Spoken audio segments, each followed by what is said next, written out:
Hello and welcome to Saving Lives in Slow Motion. I'm Dr. Ian Panja, and each week I'll give you honest and refreshing perspectives to help you put health into context. There's so much health information out there it can be confusing. People have even asked me to be their personal medical advisor. Well, this is the next best thing. Now, on with the episode.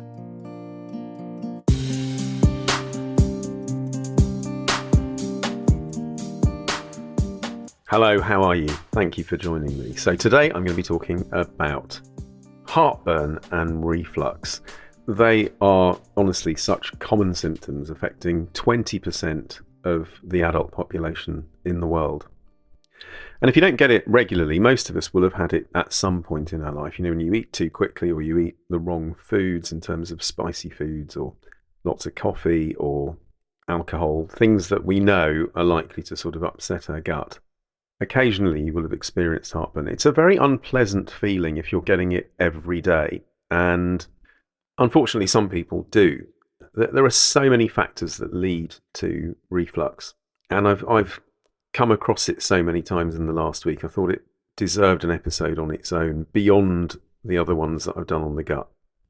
So the word reflux, you often hear it very early in life because a lot of babies have reflux, which is so common. It's almost normal.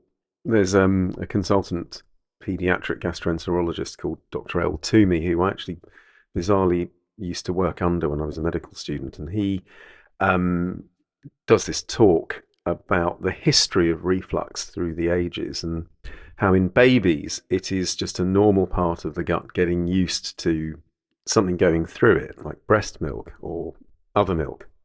And certainly it's more exaggerated if baby is premature or perhaps has something called cow's milk protein allergy, which you can have from pretty much from birth. But we're really talking in this episode about adults.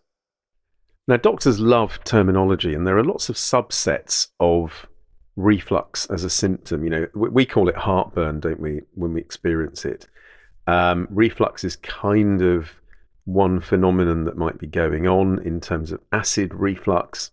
I'll come on to that. Then there's also a term called non-ulcer dyspepsia, where you get indigestion symptoms, but there's nothing to see that's harmful when you take a look with a camera called an endoscope.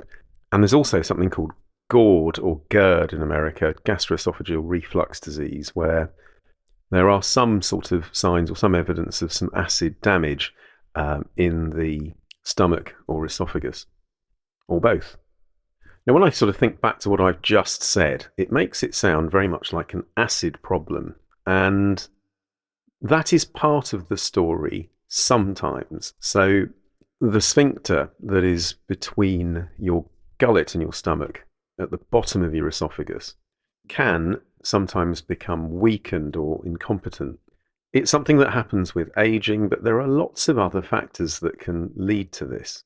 In no particular order: alcohol, obesity, smoking, autoimmune disease, eosinophilic esophagitis, which is an allergic condition of the esophagus.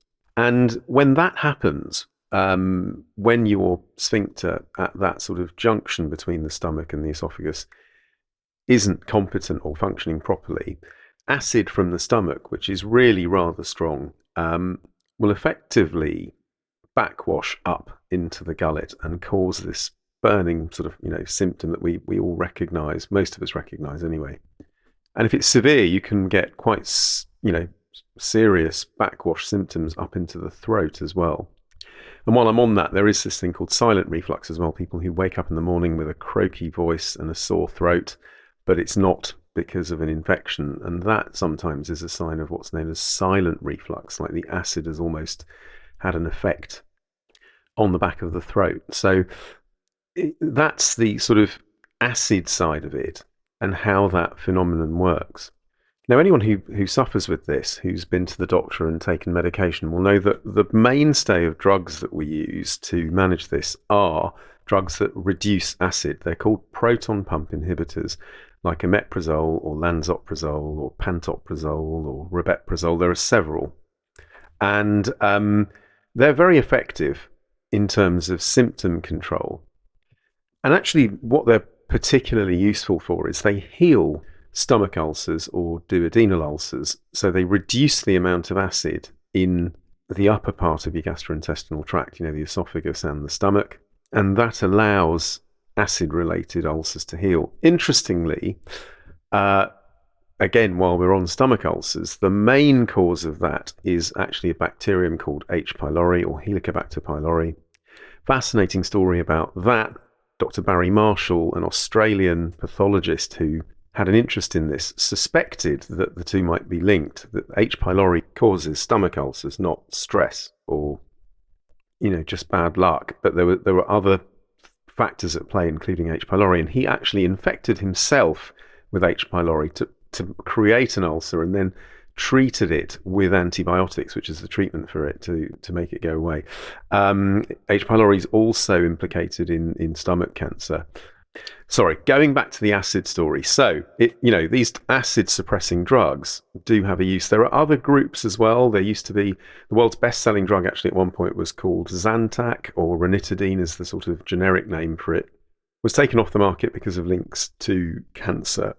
But that group of drugs still exists. Now, they're slightly different. I'll just quickly whiz through that. So proton pump inhibitors inhibit the proton pump, which churns out acid in the stomach. Whereas ranitidine, or there's another drug called famotidine that we use nowadays, is a histamine blocker, not the same sort of histamine receptors that you block when you have hay fever, but an H2 blocker, which is a different type of histamine receptor in the stomach. And they're a good option for some people if they don't get on with the proton pump inhibitors, the omeprazoles and the lansoprazole of this world. While we're on the drugs, I'll just cover them off actually, because there's a lot of concern around taking these, and unfortunately proton pump inhibitors are linked to several sort of short and long-term side effects. So many years ago they were only really recommended for a 6-week course, and then the licensing's changed and you can actually use them long term now. But a very common one I see is diarrhea, and if you're unlucky they can also cause something called microscopic colitis, which presents as diarrhea. So for the acid-driven type of reflux, they are actually quite effective, but along with the risk of colitis, they kind of dampen down nutrient absorption. So because they're suppressing your stomach acid, that has a number of consequences. One is that some foods need a lot of acid to break them down, a chunk of meat, for example. The second is your stomach needs acid in order to absorb things like B12 and magnesium and zinc and calcium, these micronutrients. And, if you can imagine, if you're running low on those after many years of being on this drug, that is going to have an effect. And so they're linked to things like osteoporosis, dementia, both of which, depend on nutrients as part of their makeup if you're trying to prevent them. Interestingly, the risks are much less on the histamine blocking drugs like ranitidine and famotidine. Not quite sure why. And in the consulting room, it's tricky. People who've been on PPIs, these proton pump inhibitors, like omeprazole for years, find it really difficult to come off because they're so effective. And when you try and, reduce them down, you tend to get this terrible rebound acid reflux type symptom. Now, going back to how the symptom arises, we've covered the acid side of things. The other phenomenon that can lead to a feeling of reflux, or let's just say heartburn, because that's, what we experience, isn't it? Is if you have a delay in your stomach emptying, delayed gastric emptying. And again, loads of reasons for that, including, actually on the reflux one, I missed one out. Pregnancy is also something that can cause reflux because as baby takes up more room. A lot of pregnant women will relate to that one. Sorry, back to delayed gastric emptying. So medically, autoimmunity is a big one, but also food, like fried food, that will be harder to digest. Drugs like codeine or cocodamol, very commonly used for things like back pain, that slows the gut down. Stress, because you're not in a rest and digest state like your parasympathetic nervous system would like. But your sympathetic nervous system puts you in fight or flight, and that slows your gut down. And what I mentioned before, thyroid conditions or even type 2 diabetes to some extent, Parkinson's disease, these all have an effect on gut motility. So they're not in the acid camp, but they can give you the symptom of that because your stomach is emptying more slowly.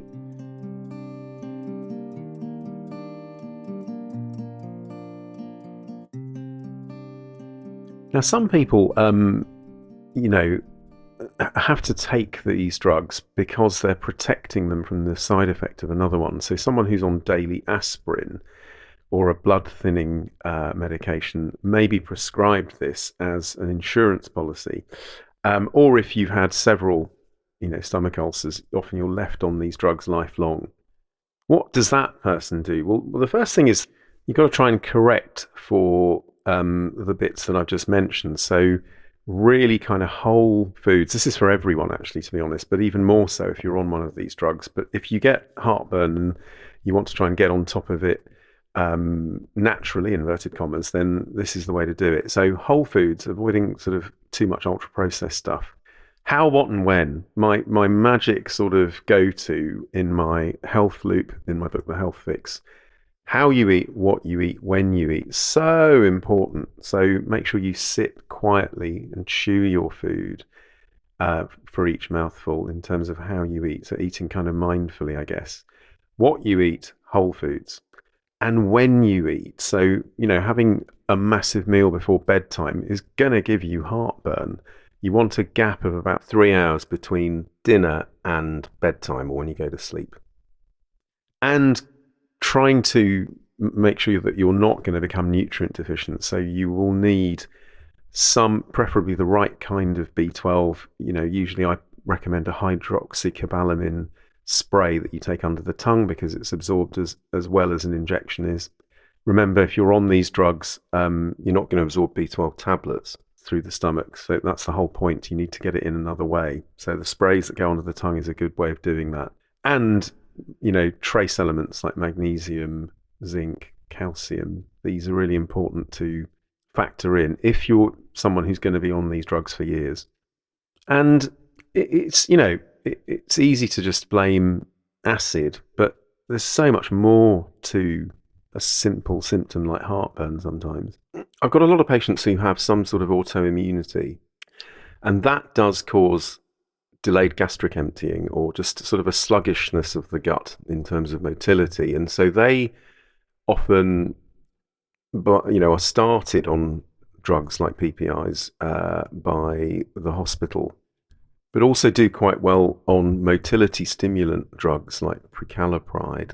Really good everyday example of something that causes reflux, ibuprofen, absolutely renowned for damaging the lining of the gut, as well as steroid tablets. If you're someone who needs steroids every so often for a long-term condition, that can also flare up reflux.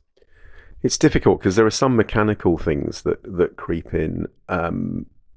So a hiatus hernia is one that can really trigger reflux symptoms, and this is where the top part of the stomach pops up above the level of the diaphragm, again in that sort of region where the gullet meets the stomach. And so actually diaphragmatic breathing can help reflux symptoms. It won't cure a hiatus hernia, of course, but effectively strengthening your diaphragm muscles seems to be of benefit. A lot of people ask me about things like supplements. It's tricky because reflux can be really individual. Many years ago, there was a gentleman who I remember from my old practice in Tottenham, and he had terrible intractable reflux. And he came in one day and he said it was bananas. And for whatever reason, bananas absolutely set off reflux for him. It's not one of those foods that's listed, but for him as an individual, it didn't go down well, literally. Just keep an open mind in terms of what works. The ones that the sort of supplements, herbs that there is some kind of evidence for. Turmeric or curcumin, which is the active ingredient in turmeric, seems to, certainly in one study, work almost as well as a proton pump inhibitor like omeprazole or lansoprazole. The other side of this coin, we've talked a bit about acid. What about low levels of acid? So as we get older, our digestive enzymes lose power, and we don't make as much acid from acid secreting cells, our parietal cells in the stomach. And so sometimes actually taking a digestive enzyme or an acid supplement like hydrochloric acid can help. I certainly wouldn't do this without seeking help from a healthcare practitioner, because you've got to make sure that your problem isn't the acid problem. But again, going back to the beginning of this episode, sometimes you need lots of acid to help digest hard to digest foods. So there is a role for that. But again, the evidence is patchy. Also, it's called betaine hydrochloride, not the stuff that you get in laboratories at schools, because that will burn a hole right through the gut in seconds. Probiotics can sometimes help, again, in studies, and that's because lactobacillus, which is the main species in the upper half of the gut, often if the story of reflux being triggered is one of overuse of antibiotics in early life or any point in life, that can sometimes help. Sometimes it doesn't. And the last one is ginger, well known for, as a home remedy for nausea, but also seems to have an effect. There'll be links in the show notes about these. So I hope that's given you some nuance around reflux. It's such a common symptom, heartburn, isn't it? And, most of the time, if you get it now and again, it's easy to manage. But if it's persistent, then it needs some thinking through. Just while it pops into my mind, the how, what, and when of eating, and the other thing that's helpful in my book, the health loop, that lays out your story for any non-communicable symptom, and it lends itself well to reflux. One of the things I've noticed is actually if you drink water during a meal, you're reducing the acid power of your digestive enzymes, and so drinking water at the end of a meal is better than drinking it throughout. Just a random thought there. Anyway, thank you for listening. Thanks again for your support. Please like, share, subscribe. If you've enjoyed this, tell people about it. The audio podcast lives on. Until next time, do look after yourself. Take care. Bye for now.